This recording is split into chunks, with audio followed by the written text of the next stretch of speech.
समस्या घेर घंटपड़ा सरकारी उच्च प्राथमिक विद्यालय 125 छात्र छात्री मात्र 2 जन शिक्षक 3टी श्रेणी रे पढ़ुछंती 8टी श्रेणी छात्र छात्री।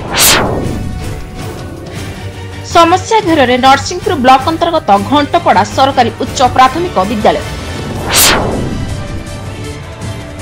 सूचना प्रकाश जे 1968 मसीह स्थापित होइतिला घंटपड़ा सरकारी उच्च प्राथमिक विद्यालय। एही विद्यालयटी प्रथम रु अष्टम श्रेणी 8टी श्रेणी रे 125 जन छात्र छात्री पाठ पढ़ुछंती।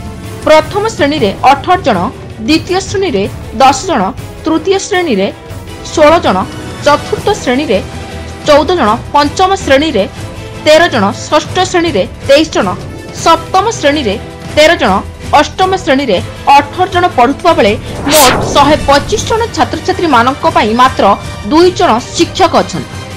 विद्यालय रे शिक्षक अभाव पाठपढ़ा बाधा प्राप्त होछि। ग्रामवासी माने बारंबार अभियोग परे मध्य आज पर्यंत शिक्षक नियुक्ति हेउनथिबारु ग्रामवासी मानक मध्य बढ़ुछि असंतोष।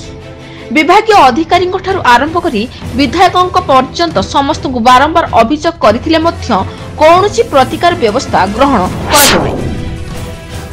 सेहिपरि 8टी श्रेणी पई मात्र 3टी श्रेणी गृह रहिथिबा बेले गोटिए गृह रे ऑफिस और स्टोर रूम चलिछि। श्रेणी गृह अभाव पाठपढ़ा बाधा प्राप्त होछि। विभागीय अधिकारी एथिप्रति दृष्टि देवा सह तुरंत शिक्षक पदवी पूरण सह आवश्यक सुविधा सुजोग जोगाई न देले आंदोलनात्मक पंथा ग्रहण कराजिबो बोली ग्रामवासी माने चेतावनी दिछुंती। Report press source news.